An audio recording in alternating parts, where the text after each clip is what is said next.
پاکستان سے کسی نے پوچھا ہے کیا خواتین پر تراویح پڑھنا لازم ہے؟ تراویح سنت مؤکدہ ہے. سنت مؤکدہ کہتے ہیں جو فرض کی طرح اور واجب کی طرح تو نہیں ہوتی، لیکن وہ عام سنتوں کی طرح بھی نہیں ہوتی کہ اس کو چھوڑنے والے کو ملامت ہی نہ کی جائے، تو اس کو سنت مؤکدہ کہتے ہیں. عام سنتوں سے زیادہ تاکید ہے اس کی، کیونکہ نبی صلی اللہ علیہ وسلم نے جہاں بھی صیام رمضان کا ذکر کیا، قیام رمضان کا بھی ساتھ میں ذکر کیا. دن کا روزہ رات کا قیام، دن کا روزہ رات کا قیام. تو یہ قیام کیسے ہوگا؟ نبی صلی اللہ علیہ وسلم نے 3 دن یہ قیام کر کے بتایا کہ ایسے ہوگا. اس میں کتنی رکعتیں پڑھی یہ معلوم نہیں. پھر حضرت عمر رضی اللہ تعالیٰ عنہ کے عمل سے ہمیں پتہ چلا کہ بھئی وہ اس طرح سے 20 رکعتیں ہوں گی، کیونکہ پھر پوری دنیا میں حضرت عمر نے اسی کو رائج کیا اور چاروں اماموں کا اس پر اتفاق ہوا کہ 20 رکعت سے کم تراویح نہیں ہے. تو اس سے پتہ چلا کہ یہ جو قیام رمضان ہے نا، یہی تراویح ہے، اور کم سے کم یہ 20 رکعتیں ہیں. تو اس لیے، اور یہ سنت مؤکدہ ہیں کیونکہ ان کی بہت زیادہ تاکید ہے.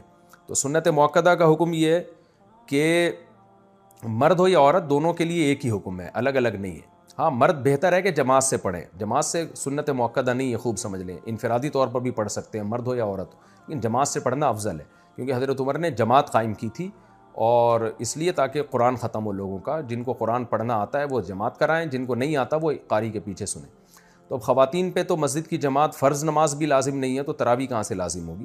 تو اس لیے خواتین بہتر ہے گھر میں تراویح پڑھیں. مسجد جانا چاہیں تو ہماری رائے تو یہی ہے کہ اس زمانے میں ان کو مسجد جانے کی بھی اجازت ہے، حدیث میں اس کی ثبوت ملتا ہے. اور تراویح میں تو ہمیں ملتا ہے کہ اسلاف اپنے عورتوں کو بھی تراویح کی نماز میں لایا کرتے تھے. تو لیکن بہرحال سنت مؤکدہ یہ ہے کہ پڑھ لیں آپ. جماعت سے پڑھنا سنت مؤکدہ نہیں ہے، گھر میں پڑھنا زیادہ افضل ہے. تو آپ گھر میں تراویح پڑھیں، 20 رکعت پڑھیں. اور سنت مؤکدہ کا حکم یہ ہے کہ کبھی کبھار چھوٹ جائے تو انشاءاللہ گناہ نہیں، کوئی حرج نہیں ہو، اس میں کوئی گناہ نہیں ملے گا. اور اگر کسی عذر سے چھوڑ دیں تو ویسے ہی کوئی حرج نہیں ہے، کیونکہ فرض واجب بہرحال نہیں ہے. بہت زیادہ تھکاوٹ ہو تو چھوڑی جا سکتی ہے، اور کبھی تھکاوٹ نہ بھی ہو تو کبھی ویسے ہی بھی چھوڑی جا سکتی ہے، لیکن کنٹینیو چھوڑنے کی عادت نہ بنائیں. لیکن ویسے ایک جنرل نالج کے لیے بتا دوں، جو پڑھتے ہیں پراپر پڑھتے ہیں، جو نہیں پڑھتے پھر وہ چھوڑتے ہی ہیں. یہ تراویح ایسی چیز نہیں ہے 2 دن پڑھ لی 1 دن چھوڑ دی. تو جو ایسے کرتا ہے وہ پھر چھوڑا ہی رکھتا ہے. تو جو پڑھتے ہیں وہ کنٹینیو پڑھتے ہیں. تو نبی صلی اللہ علیہ وسلم نے جب بہت زیادہ تراویح کی فضیلت بیان کی ہے، قیام رمضان کی فضیلت بیان کی ہے، جس کو بعد میں اسلاف نے نام تراویح کا دیا، تو آپ کو چاہیے کہ اس سے قدر ادر کہ یہ سنت مؤکدہ ہے یا غیر مؤکدہ، آپ یہ فضیلت حاصل کریں. کیونکہ شاعر نے کہا ہے تمتع من شمیم عرار نجد فما بعد العشیۃ من عراری، کہ ایک خوشبو ہوتی ہے جیسے رات کی رانی کی خوشبو، یہ رات کے بعد ختم ہو جائے گی. تو تراویح کی فضیلت بھی رمضان کے بعد ختم. تو اس بحث میں پڑھے بغیر کہ سنت مؤکدہ ہے یا غیر مؤکدہ ہے، واجب ہے یا نہیں، اس بحث میں پڑھے بغیر آپ کنٹینیو پڑھ لیں، کیونکہ ثواب بہت ہے اس کا. اور یہ عید کا چاند نظر آتے ہی آپ کے پاس یہ آپشن ختم ہو جائے گا. لیکن حکم یہی ہے کہ سنت مؤکدہ ہے. انڈیا سے کسی نے پوچھا میرا حمل بار بار ضائع ہو جاتا ہے، کسی نے بتایا کہ یہ شیطانی حرکت ہے، کیا یہ صحیح ہے؟ صحیح ہے تو اس سے نجات کیسے ملے گی؟ جس نے بتایا ہے اس نے شیطانی حرکت کی ہے. باقی حمل کا بار بار ضائع ہونا یہ تو خواتین میں نارمل ہے، کوئی بیماری ہو سکتی ہے، کوئی مسئلہ ہو سکتا ہے. تو اس کے لیے گائنی کی ڈاکٹرز ہیں، بڑی ایکسپرٹ ڈاکٹرز بھی ہیں، آپ ان سے رابطہ کریں. تو یا کوئی ماہر حکیم ہو، طبیبہ ہو، ماہر ہو. حکیموں میں 2 نمبر بہت ہوتے ہیں، تو اس لیے 1 نمبر حکیم کو تلاش کریں. کوئی ماہر ہو تو اس سے بھی علاج کیا جا سکتا ہے، کیونکہ پرانا مرض ہے یہ. تو انشاءاللہ آپ ٹھیک ہو جائیں گی. میں بھی دعا کرتا ہوں اللہ آپ کو اس بیماری سے نجات عطا فرمائے. نو شہر و فیروز پاکستان سے، اگر قرآن پاک یاد ہو اور ایام حیض میں زبانی پڑھا جائے تو کیا یہ صحیح ہے یا نہیں؟ نہیں، حیض میں قرآن نہیں پڑھ سکتے، اس پہ میں مدلل کلپ ریکارڈ کروا چکا ہوں.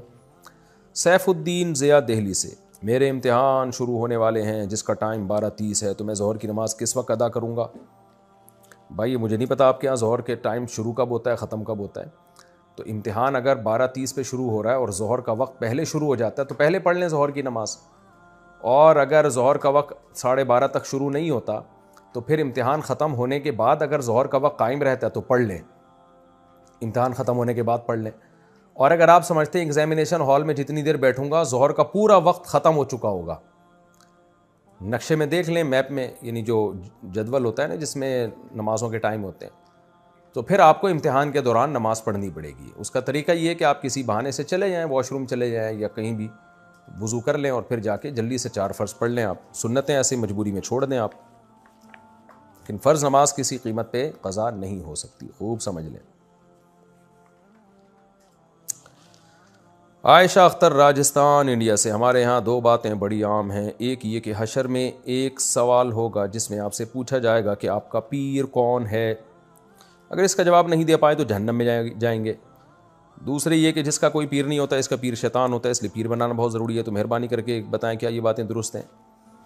دیکھیں پہلی بات تو بالکل ہی کالعدم ہے کہ حشر میں سوال ہوگا آپ کا پیر کون ہے، نہ پیر کا سوال ہوگا نہ منگل کا سوال ہوگا، ذہن میں رکھیں۔ باقی یہ ہے کہ جس کا پیر کوئی نہیں ہوتا اس کا پیر شیطان ہوتا ہے، یہ کسی حد تک درست بھی ہے کسی حد تک غلط بھی ہے۔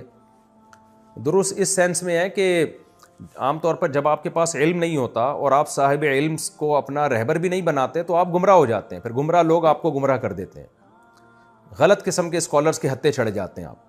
تو صحیح علماء جو صحیح علم رکھتے ہیں ان کو پیر و مرشد بنائیں آپ، کیونکہ نبی صلی اللہ علیہ وسلم نے فرمایا، بلکہ قرآن میں فَاسْأَلُوا أَهْلَ الذِّكْرِ إِن كُنتُمْ لَا تَعْلَمُونَ، تمہیں علم نہیں ہے تو اہل علم سے پوچھو، ان سے رابطہ کرو۔ تو اس سینس میں علماء پیر و مرشد ہوتے ہیں، تو آپ جس کو بہتر سمجھیں کہ یہ اس کے پاس تقویٰ زیادہ علم زیادہ ہے تو اس کو اپنا بڑا بنا لیں، لیکن وہ خود سنت کا متبع ہو، خود توحید پرست ہو، بدعتی نہ ہو، شہوت پرست نہ ہو، حب دنیا کا مریض نہ ہو، تو یہ بہتر ہوتا ہے، کیونکہ بے لگام اونٹ جو ہے نا وہ پھر ادھر ادھر بھٹکتا رہتا ہے، تو اس کا رزلٹ دیکھیں نا آپ، جو علماء کو فالو نہیں کرتے پھر کدھر جاتے ہیں وہ۔ اور غلط مطلب اس کا یہی ہے کہ وہ پیر بنانا گویا فرض ہے، تو بھائی فرض نہیں ہے، اصل ہے قرآن و سنت پہ چلنا، تو علماء کی رہنمائی میں قرآن و سنت پہ آپ چل لیں، بے شک کسی کو پیر و مرشد نہ بھی بنائیں، تو جو اصل ہے شریعت کو فوکس کرنا۔ تو اگر کوئی پیر بنائے بغیر بھی شریعت پہ چل جاتا ہے تو پھر اس کو یہ نہیں کہا جائے گا کہ اس کے پیر شیطان ہے۔ ہاں چلے وہ علماء کی نگرانی میں ہی، تو عملی طور پر علماء ہی کو پیر بنائے گا وہ، لیکن زبان سے نہیں کہے گا کہ میرے پیر ہیں وہ۔ محمد حارث انگلینڈ سے، یہاں 90% مرغی کے انڈوں میں سرخ اسپاٹس ہوتے ہیں، معلوم ہوا ہے کہ مرغی کی فارم میں چہل قدمی کی وجہ سے یا دیگر کسی وجہ سے کوئی نس ڈیمیج ہو جاتی ہے، رہنمائی فرمائیے۔ دیکھیں مجھے نہیں پتہ یہ سرخ اسپاٹس کیوں ہوتے ہیں، لیکن حقیقت میں اگر انڈا وہ اتنا خراب ہو جائے، ٹائم گزرنے کی وجہ سے اس میں سرخ اسپاٹ پیدا ہو جائے تو پھر اس کا کھانا جائز نہیں ہے، کیونکہ وہ سڑنے لگتا ہے، وہ خبائث میں داخل ہو جاتا ہے۔ تو اب یہ آپ کو پولٹری فارم والے ہی بتائیں گے کہ سرخ اسپاٹ کس چیز کا ہے، بلڈ کا ہے پھر تو غلط ہے، بلڈ کا اگر نہیں ہے تو پھر ٹھیک ہے۔ ساؤتھ افریقہ، کیا بریلویوں کے پیچھے نماز پڑھنے سے نماز ہو جاتی ہے؟ رہنمائی فرمائے بریلویوں کی مسجد میں اذان دینا کیسے ہے؟ میں جس محلے میں رہتا ہوں وہاں بریلویوں کی مسجد میں وہاں نماز پڑھنے جاتا ہوں، اکثر مجھے وہاں کے لوگ کہتے ہیں کہ آپ اذان پڑھیں، تو میں جواب دیتا ہوں کہ ہمارے ہاں اذان سے پہلے صلاۃ نہیں پڑھی جاتی، تو کیا میں نے ٹھیک کیا؟ رہنمائی فرمایا اذان تو بھائی کسی بھی مسجد میں دی جا سکتی ہے، باقی بریلویوں کے پیچھے نماز پڑھنا جائز ہے یا نہیں تو مسئلہ دیوبندی بریلوی اہل حدیث کا نہیں ہے، جو بھی توحید پرست ہو اس کے پیچھے نماز پڑھنا جائز ہے، اور جو بھی مشرک ہو اس کے پیچھے نماز جائز نہیں ہے، چاہے وہ دیوبندی ہو، چاہے وہ اہل حدیث ہو، چاہے وہ بریلوی ہو۔ تو اب شرک کسے کہتے ہیں؟ اللہ کے سوا کسی اور کو یہ سمجھنا کہ وہ اسباب سے ہٹ کے میری مدد کر سکتا ہے، تو یہ شرک ہے۔ تو چاہے وہ دیوبندی کرے چاہے اہل حدیث کرے، بعض دیوبندی بھی ایسا کرتے ہیں کہ وہ ایسے ان کے عقیدے خراب ہو گئے ہیں کہ وہ شرکی حد تک پہنچے ہوئے ہیں، ایسے پیر و مرشد جاہل ہیں، دیوبندیوں میں بھی کہتے ہیں اپنے آپ کو دیوبندی ہیں، لیکن ان کے یہ عقیدے ہیں کہ نبی صلی اللہ علیہ وسلم جو ہے، ہم جہاں سے آپ کو پکاریں آپ ہماری جواب کا جواب دیتے ہیں اور ہماری پکار پہ لبیک کہتے ہیں، اس طرح کے ان کے بھی عقیدے ہیں۔ بریلویوں میں بھی ایسے لوگ ہیں، اور شاید اہل حدیث میں بھی ہوں ایسے، لیکن میرا خیال ہے اہل حدیث میں ذرا مشکل ہی ہے اس طرح کے لوگ ہوں، لیکن جاہل پیر جہاں بھی ہوں گے تو کیونکہ اہل حدیثوں میں تصوف نہیں ہے تو ان میں یہ چیزیں ذرا کم ہیں، لیکن دیوبندیوں میں بھی کم ہیں، لیکن یہ نہیں ہے کہ نہیں ہے۔ بعض دیوبندی ہم نے پیروں میں دیکھے ہیں جاہل قسم کے، تو وہ اصل میں دیوبندی ہیں ہی نہیں، لیکن لیبل ان کے ساتھ دیوبندیوں کا لگا ہوا ہے۔ اور بریلویوں میں بھی جو مستند ان کے علماء ہیں وہ اس شرک کی نفی کرتے ہیں، لیکن جو بہت ہی ایکسٹریم لیول پہ گئے ہوئے ہیں وہ یا رسول اللہ مدد اور نبی صلی اللہ علیہ وسلم کو ہر جگہ حاضر ناظر سمجھتے ہیں جسم کے ساتھ، تو یہ شرک ہے۔ تو ایسا کوئی بھی امام ہوگا اس کی اقتداء میں نماز جائز نہیں ہوگی۔ تو مسئلہ دیوبندی بریلوی اہل حدیث کا نہیں ہے، مسئلہ یہ ہے کہ صحیح العقیدہ کے پیچھے نماز ہو جاتی ہے، جو شرکی عقیدہ رکھتا ہو اس کے پیچھے نماز نہیں ہوتی۔ عبداللہ آفریدی یو کے سے، یہاں پر ایک مسجد میں بریلوی لوگ اذان سے پہلے اور اذان کے بعد بھی کچھ پڑھتے ہیں، تو ان کے پیچھے نماز پڑھ سکتے ہیں یا نہیں؟ یہ مسئلہ بھی میں نے بتایا کہ بات دیوبندی بریلوی کی نہیں ہے، بات یہ ہے کہ جس کا عقیدہ شرکیہ ہو، چاہے وہ دیوبندی ہو چاہے بریلوی ہو چاہے اہل حدیث ہو، اس کے پیچھے نماز نہیں ہوگی، اور جس کا عقیدہ شرکیہ نہیں ہے اور اسلام کے بنیادی عقیدوں کا وہ منکر نہیں ہے، اس کے پیچھے نماز ہو جائے گی، چاہے بریلوی ہو، چاہے دیوبندی ہو، چاہے اہل حدیث ہو۔ انڈیا سے کسی نے پوچھا ہے، میرا ایک لڑکی سے نکاح ہوا تھا جس کو میں بالکل بھی پسند نہیں کرتا تھا اور نہ اب کر رہا ہوں۔ عجیب آدمی ہے بھائی۔ جب سے یہ نکاح ہوا ہے اس وقت سے اب تک بے سکون ہوں، میری صحت بھی بہت خراب ہے، جب بھی اس سے بات کرتا ہوں تو اور بھی بے سکونی ہو جاتی ہے، نفرت ہوتی جا رہی ہے، کسی بھی چیز میں دل نہیں لگ رہا، میرے حالات بہت خراب ہیں، دل جیسے بجھ سا گیا ہے، میرے حالات کی وجہ سے میرے والدین پر بھی برا اثر پڑ رہا ہے، میں کیا کروں؟ آپ ایک اور شادی کر لیں میرے بھائی، اس بیچاری کو آپ چھوڑیں گے تو آج کل پتہ ہے طلاق کے بعد لڑکیوں کا ہوتا کیا ہے۔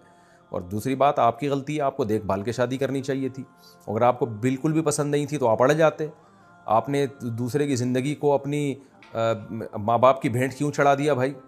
لڑکا کہتا ہے میرے ماں باپ کا دباؤ تھا، بھائی صاحب آپ جو ہے نا ماں باپ کے کہنے میں آ کے آپ کسی لڑکی کی زندگی آپ برباد کر رہے ہو، تو آپ کو اگر نہیں کرنی تھی آپ کہہ دیتے کہ بھئی یہ نہیں ہو سکتا، میں کسی صورت میں قبول نہیں کروں گا، دیکھا ہی ہوگا نا آپ نے، یا بغیر دیکھے کر لیا آپ نے۔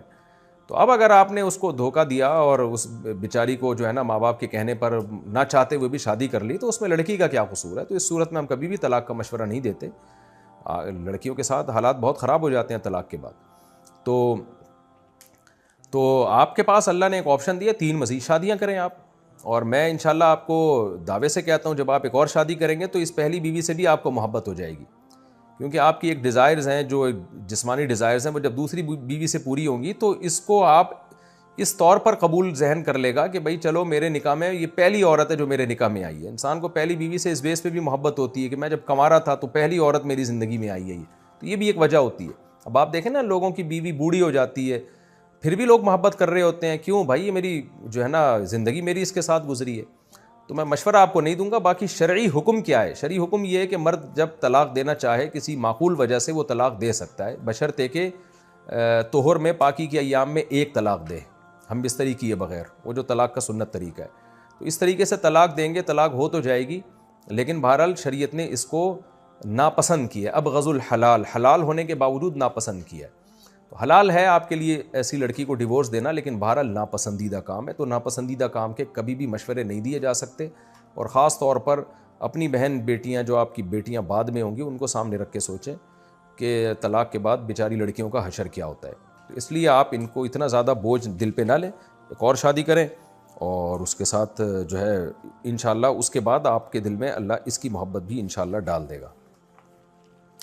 انڈیا سے کسی نے پوچھا ہے، رمضان میں نفلی عبادت کرنا افضل ہے؟ نفلی عبادت کہاں کرنا افضل ہے؟ گھر میں کرنی چاہیے یا مسجد میں؟ تمام تر نفلی عبادتیں گھر میں کرنا ہی افضل ہیں۔ ہاں مسجد میں بھی کی جا سکتی ہیں، بعض دفعہ گھر میں دل نہیں لگ رہا ہوتا تو مسجد میں کر لیں، لیکن افضل یہی ہے کہ نبی صلی اللہ علیہ وسلم سے جو ثابت ہے گھر میں۔ البتہ اشراق کی جو نماز ہے نا، اس میں جو حدیث میں آتا ہے کہ فجر پڑھ کے وہیں بیٹھے رہیں، تسبیح کریں، اور سورج جب طلوع ہو جائے اچھی طرح سے تو پھر 2 رکعت پڑھ لیں، تو وہ مسجد میں ہی ہے۔ اس کے علاوہ جو ہے گھر میں پڑھنا زیادہ افضل ہے، لیکن نہ کرنے سے بہتر ہے کہ کہیں بھی کر لیں، بھلے گھر میں نہیں تو مسجد میں ہی کر لیں، اس چکر میں چھوڑیں نہیں۔ انڈیا سے اچھا سعودی عرب سے کسی نے پوچھا ہے، خواتین کے لیے تبلیغی جماعت میں جانے کے بارے میں کیا حکم ہے؟ رہنمائی فرمائیں۔ ایک ہی راستہ خواتین کے لیے ڈھنگ کا رہ گیا ہے، جہاں وہ پردہ سیکھتی ہیں، جہاں وہ حیا سیکھتی ہیں، اس کے بارے میں بھی حکم پوچھ رہے ہیں۔ میں تو کہہ رہا ہوں یہ حکم میں اپنی بیویوں کو لے جایا کرو تبلیغ میں، میرے بھائی بہت فائدہ ہوگا۔ جن لوگوں نے اپنی عورتوں کو تبلیغ میں لے کر گئے ہیں ان کے گھروں میں معمولات زندہ ہو گئے ہیں، تسبیحات، تلاوت کی پابندی ہو گئی ہے، تو لے جایا کریں۔ انڈیا سے کسی نے پوچھا ہے، کسی نے بینک میں 1 لاکھ روپے جمع کیے اور ان پیسوں پر بینک نے اس شخص کو بیاض یعنی سود دیا، ان بیاض کے پیسوں کا وہ شخص کیا کرے گا؟ اس کی وضاحت کریں۔ غلط کام کیا اس نے، بینک میں کیوں سودی بینک میں رکھے؟ بہرحال اب رکھ لیے تو جو سود ملا ہے اس کو لے لے اور ثواب کی نیت کے بغیر صدقہ کر دے۔ عرفان صاحب ہندوستان سے پوچھتے ہیں، ہم 6 بہن بھائی ہیں اور 2 بھائی اور 4 بہنیں، الحمدللہ میری ماں اور باپ ٹھیک ہیں اور میرے ساتھ رہ رہے ہیں۔ میرے والد کے پاس 3 جائیدادیں تھیں جن میں انہوں نے میری بہنوں کی شادیوں کے لیے 2 جائیدادیں بیچی تھیں، اور ان کی شادی میں انہوں نے انہیں سونا اور پیسہ اور دیگر گھریلو ضروریات جیسی قیمتی چیزیں دے دی تھیں، اور میرے والد نے انہیں بتایا تھا کہ میں نے آپ کی خاطر کروڑوں کی 2 جائیدادیں بیچی ہیں، آپ کو پیسے اور سونا دیا ہے اور آپ کی شادیاں اچھے طریقے سے کی، باقی جائیداد ان 2 بیٹوں کی ہوگی جو میں اور میرا بھائی ہیں، اور وہ بھی اس وقت اس پر راضی ہو گئے تھے۔ اب اتنے سال گزر چکے کہ میری بہنیں اس پراپرٹی میں حصہ مانگ رہی ہیں، جو میری اور میرے بڑے بھائی کی ہے. میرے والد اور والدہ اب بھی ایک ہی فیصلے پر ہیں کہ باقی ماندہ جائیداد مجھے اور میرے بھائی کو تقسیم کر دیں. الحمدللہ ہماری بہنوں کی اچھی جائیدادیں ہیں، لیکن پھر بھی وہ اس جائیداد میں حصہ کا مطالبہ کر رہی ہیں جو میرے والد نے میرے اور میرے بھائی کے لیے رکھی ہے. جو رقم اور سونا میرے والد میری بہنوں کو ان کی شادی میں میرے والد نے دیا تھا وہ اس حصے کے مقابلے میں بہت زیادہ قیمتی ہے، وہ جو جائیدادیں مانگ رہی ہیں. میں صرف یہ واضح کرنا چاہتا ہوں کہ کیا میں یہ جائیداد اپنے والد اور والدہ سے لے سکتا ہوں؟ کیا اسلام میں اس جائیداد کو قبول کرنا قانونی ہوگا؟ براہ کرم مجھے مشورہ دیں، مسئلہ بتائیں. دیکھو ابھی آپ کے والد صاحب زندہ ہیں تو اس میں نہ بہنوں کا حق ہے نہ آپ کا حق ہے، لیکن آپ کے ابا نے جب کروڑوں کی جائیدادیں یا کروڑوں روپے بیٹیوں کو دے دیے تو اب ابا کو چاہیے کہ اتنا ہی پیسے بیٹوں کو بھی دیں. یہ کہنا کہ جائیداد میں بیٹیوں کا حصہ نہیں ہے یہ غلط ہے، کیونکہ ابا کے انتقال کے بعد جتنا ابا کا مال ہوگا دوبارہ سے اس میں پوری وراثت تقسیم ہوگی اور بہنوں کو بھی پورا حصہ ملے گا. تو اب اس کا یہی حل ہے کہ ابا چونکہ ابھی زندہ ہیں تو زندگی میں یہ کام کر لیں کہ جب بہنوں کو دے دیا ہے تو پھر بیٹوں کو بھی ان کا حصہ زندگی میں دے کے ہینڈ اوور کر دیں. یہ کہنا کافی نہیں ہے کہ میرے مرنے کے بعد بیٹیوں کا حصہ نہیں ہے، نہ، ابا کا انتقال ہوگا تو مرنے کے بعد دوبارہ بیٹیوں کا حصہ ملے گا، کیونکہ وراثت مرنے کے بعد اس کا حق ثابت ہوتا ہے. تو جو حق ثابت ابھی ہوا ہی نہیں ابا وہ اس سے دستبردار کر ہی نہیں سکتے. تو اس لیے ابھی سے ابا بیٹوں کو دے کے ہینڈ اوور کر دیں گے تو ٹھیک ہو جائے گا، نہیں کریں گے تو اس جائیداد میں بیٹیوں کا پورا حصہ ہوگا. وحید احمد ضلع مستونگ بلوچستان سے. مفتی صاحب میرا سوال یہ ہے کہ کیا خرگوش حلال ہے یا نہیں؟ اکثر لوگ کہتے ہیں کہ حرام ہے. غلط کہتے ہیں بھائی، خرگوش حلال ہے، اس کی حلت حدیث سے ثابت ہے. خرگوش اصل میں شاید حرام اس لیے کہتے ہیں، خر کہتے ہیں گدھے کو عربی میں، اور گوش کان کو کہتے ہیں. تو گدھے جیسے اس کے کان ہوتے ہیں نا، تو شاید اس وجہ سے لوگ سمجھتے ہیں کہ یہ گدھے کے حکم میں ہے. تو لوگوں کو بتا دیا جائے کہ یہ گدھے جیسا کان ہے، خالی ہے، خود گدھا نہیں ہے یہ. تو کان نہ کھائیں آپ، باقی باڈی کھا لیں آپ. تو باقی خرگوش حلال ہے، صحیح حدیث سے یہ بات ثابت ہے اور اجماع امت سے ثابت ہے، کھا سکتے ہیں. پاکستان سے کسی نے پوچھا ہے فرض نماز میں پڑھے جانے والے نفل کھڑے ہو کر پڑھنے چاہیے یا بیٹھ کر؟ کھڑے ہو کر پڑھنے چاہیے نوافل فرض نماز کے بعد، یا کبھی بھی جب نفل پڑھتے ہیں تو کھڑے ہو کر پڑھنے میں ڈبل ثواب ہے، بیٹھ کے پڑھنے میں آدھا ثواب ہے. عرفان صاحب ہندوستان سے پوچھتے ہیں ہم 6 بھائی بہن ہیں، 2 بھائی اور 4 بہنیں. اچھا یہ تو ہو گیا مسئلہ. شہباز احمد بہار انڈیا سے. کیا بنا توبہ کے قضا نماز ہو جائے گی؟ کافی بار میں جان بوجھ کر نماز چھوڑ دیتا ہوں، پھر جب وقت ملتا ہے تو اس کی قضا پڑھ لیتا ہوں، جبکہ میں توبہ نہیں کرتا اور دل میں نیت بھی نہیں ہوتی کہ آئندہ نہیں چھوڑوں گا. تو کیا ایسے میں میری نماز ہو جائے گی؟ قضا کرنا نماز کا سب سے بڑا گناہ ہے، چھوٹا گناہ نہیں ہے. تو یہ ہلکی بات نہیں ہے جو آپ نے لکھ دی کہ میں نماز قضا کر دیتا ہوں. تو بھائی آپ نماز اللہ نہ کرے قضا ہو جائے، سچی توبہ بھی کریں اور پھر اپنے اوپر کوئی سزا بھی رکھیں، کوئی کفارہ دیں، جرمانہ دیں اپنے اوپر، تاکہ نماز قضا ہونے سے اپنے آپ کو بچائیں. کھانا چھوڑ دیں ایک ٹائم کا جب جو نماز آپ سے چھوٹتی ہے. تو توبہ کرنے سے باقی یہ کہ گناہ معاف ہوتا ہے اور آئندہ آپ دوبارہ سے پھر عزم کریں نماز پڑھنے کا، لیکن یہ چھوٹا گناہ نہیں ہے، یہ ذہن میں رکھیں. پاکستان سے نے پوچھا اگر ایک ہی کمرے میں نماز پڑھی جا رہی ہو اور دوسری طرف کوئی آواز بند کر کے موبائل استعمال کر رہا ہو، یعنی کوئی تصویر یا ویڈیو ہی دیکھ رہا ہو اور موبائل کی پچھلی سائڈ نماز پڑھنے والے کی طرف ہو، تو کیا نماز قبول ہو جاتی ہے؟ پتہ نہیں کیا پوچھا ہے. ایک کمرے میں نماز پڑھی جا رہی ہے اور دوسری طرف کوئی آواز بند کر کے موبائل استعمال کر رہا ہو، ہاں تو نماز آپ کی ہو جائے گی. وہ پیچھے بیٹھا ہوا ہے جو مرضی کر رہا ہے، آپ کا اس سے کیا لینا دینا. پاکستان سے پوچھا کیا صدقے کے پیسوں کو سر کے اوپر سے وار کر دینا جائز ہے؟ ہمارے ہاں نئی دلہن جب گھر آتی ہے تو صدقے کے پیسوں کو یا مرغی کو اس کے اوپر سے وارا جاتا ہے، کیا یہ صحیح ہے؟ جہالت والی بات ہے، یہ نہیں کرنا چاہیے. وہ ایک یوٹیوب پہ میں نے کلپ بھی دیکھا تھا، مرغی کو اوپر سے گزارا، اس نے بیٹ کر دی.